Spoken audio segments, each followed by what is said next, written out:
So I entitled this message, A Future of Hope.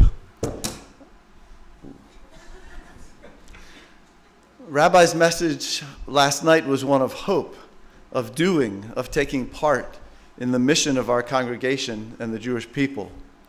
I'd like to build on that message a little bit and what it will take to make that future of hope a reality at our synagogue.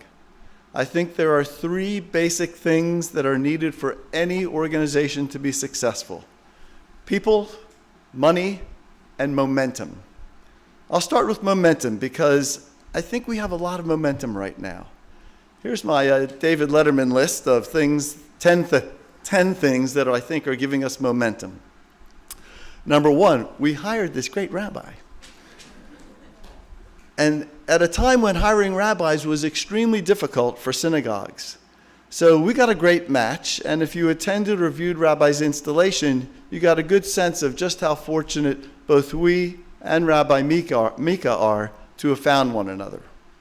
Number two, our religious school is growing again.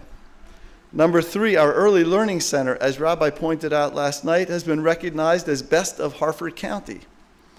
Number four, we've had a record number of stories in the Aegis and the Baltimore Jewish Times, even a cover issue a couple of weeks ago. Number five, excellent adult ed programs. We've got book reviews and films and how to make tasty kosher for Pesach desserts and lunch and learn. And I hear Rabbi Mika is soon going to be offering some regular Torah study classes, so watch out for that. Number six, the sisterhood has thrived through the years, but is not resting on its laurels.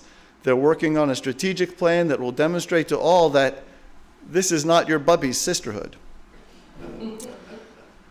Number seven, the brotherhood is back after something like a 20 or 30-year hiatus, and they are planning some great things. Number eight, Rabbi Mika, Mike, Melissa, and many others have worked together to bring us our first Rock Shabbat, our first Pride Shabbat, a modified Slichot observance, and new music, and I could go on.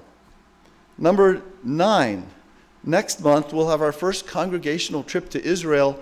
I'm not sure if it's ever, but I don't think it's any time in the last 30 years that we've had a trip to Israel for the congregation. So thank you, Rabbi, thank you, Terry Weiner, for making all that happen. And number 10, we've worked on a number of behind-the-scenes improvements. We've developed an ethics policy, a human resources manual. We're improving technology throughout the building.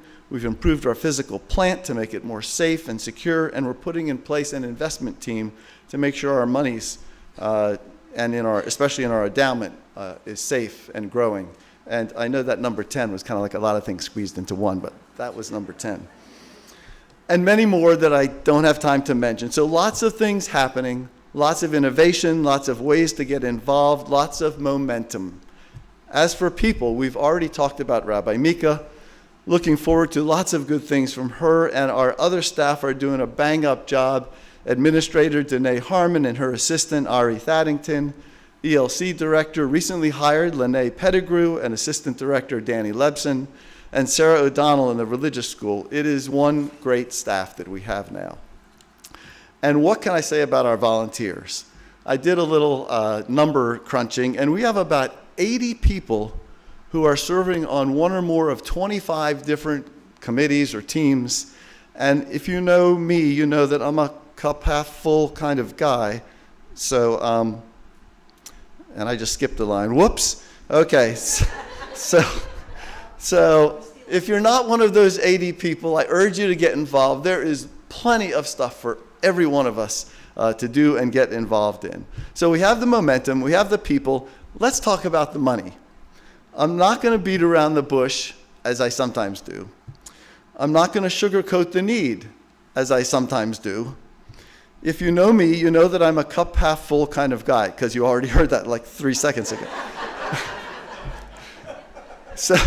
So I'm optimistic that the cup is 60% full, not just 50. But that does leave the other 40%. And Temple Adash Shalom cannot keep operating with losses each year, financial losses.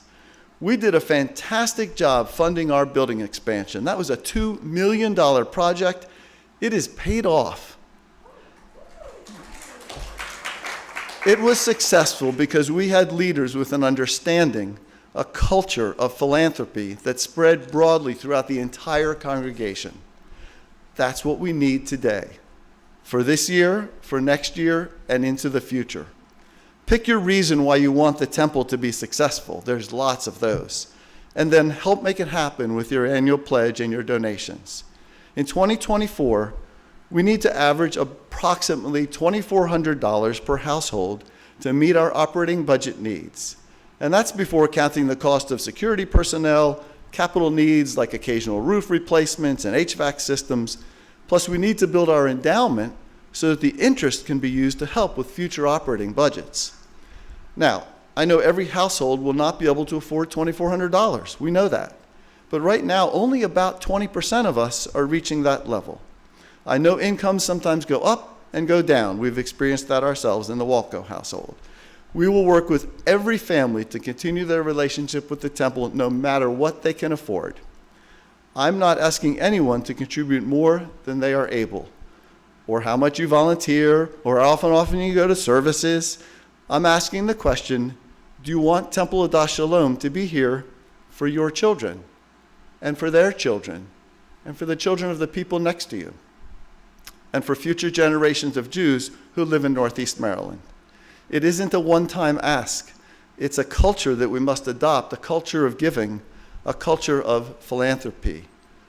Lo alecha hamlacha ligbor, v'lo ata v'enchorin lebatel mimena. It is not our duty to finish the job of providing financial resources, but neither are we at liberty to neglect it. So, if you have the ability to give more, then please give more. We will grow our endowment, we will grow our congregation, and we will do great things working and giving together. Thank you. Lashana Tova.